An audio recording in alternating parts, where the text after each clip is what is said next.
So we saw that it was touch and go about whether President Park Geun-hye would do a press conference before Lunar New Year to advocate her position that she is innocent, but she instead chose to go the route of the modern age, except the modern age for her didn't look so modern.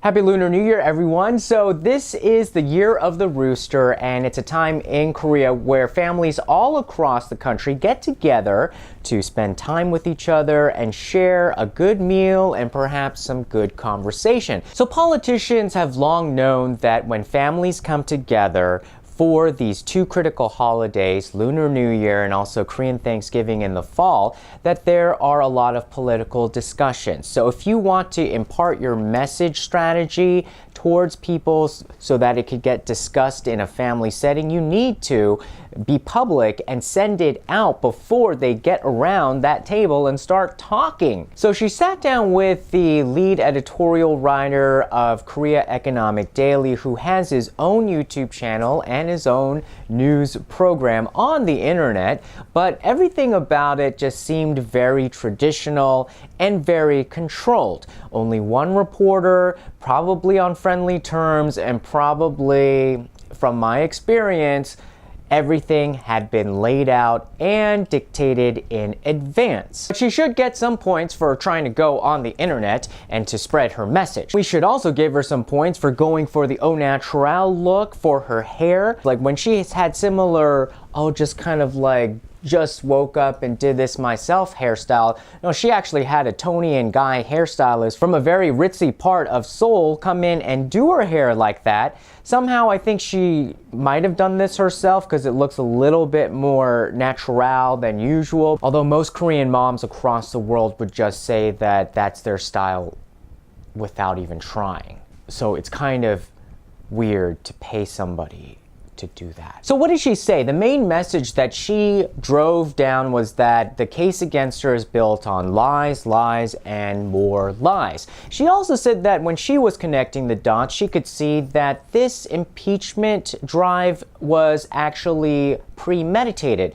but she wouldn't say who was behind the impeachment, and she wouldn't say how she came to that conclusion. There was no facts to back up that assertion. Now that actually may have worked before, because when you make claims like that in Korea, especially in public, it's kind of dangerous to point fingers, and so just the insinuation usually gets your point across and you don't need to go much further than that. However, in this day and age, I think President Park may have not realized that we have moved into a different era of public dialogue quite dramatically and quite quickly.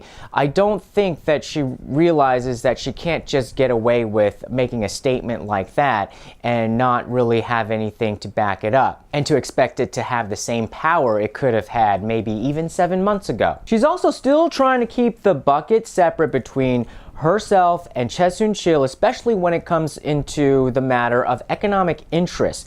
Did Choi Soon-sil's economic gain and benefit from her actions also benefit President Park? She's saying that it makes no sense. Their economic interests are so not aligned. Her pocketbook has nothing to do with my pocketbook. And so she is trying to really establish that legal barrier between economic interests of the two parties. When also asked about the missing 7 hours of the Seoul ferry incident, the reporter said that, was it because of sexism or fixation on gender that is really coloring this accusation? Because a long time ago, there were reports circulated that she may have been meeting a man with those kind of innuendos during that time. And so I guess that's maybe where it came from, but for many people it looked way out of left field, where she said, oh yes, it may be something to do with the fixation of gender, of me as being a woman president. But for a lot of people that fell a little flat and also did not match the front and the back. So a lot of the times Korean people will say, oh, your front and your back or your beginning and end of like essentially the statement, they don't match. She also linked the candlelight revolution and the 13 straight candlelight rallies against her to the mad cow disease rallies that were done under President Lee Myung-bak.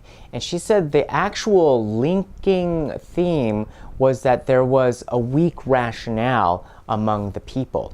And so I think that was actually quite a big faux pas, because, girl, you cannot insult all of the millions of people who have come out to these rallies against you. It's only going to make them more angry at you. And she even said that some of her pro-president rallies have been bigger in number than the rallies against her, and those don't seem to add up in terms of the facts. So people were also making fun of her that she was also drinking the alternative fact Kool-Aid that President Donald Trump is really good at making, especially when this week JTBC also released this report saying that a lot of these protesters that are pro President Park could have been paid, that there were offers, that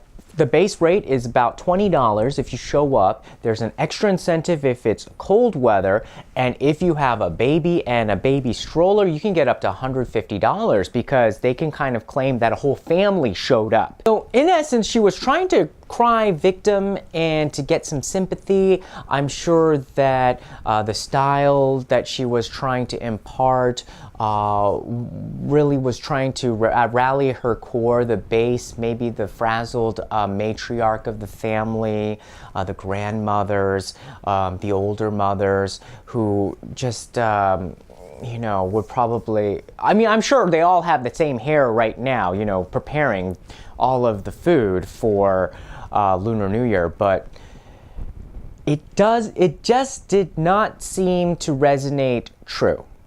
At this point, I do believe that she is using a playbook that has expired. And in another video, we will wrap up the twists and turns of the presidential election that is shaping up, because there's so many people going in and out. Mayor Park Won-soon, the Seoul mayor, said he was going to run, then decided not to run. All in the same week. We'll talk about that later. Okay guys, just wanted to give you that quick update. Hope you have a happy Lunar New Year, eat lots of good food, celebrate the year of the rooster, and get ready for some big and fantastic changes in 2017. Bye everyone.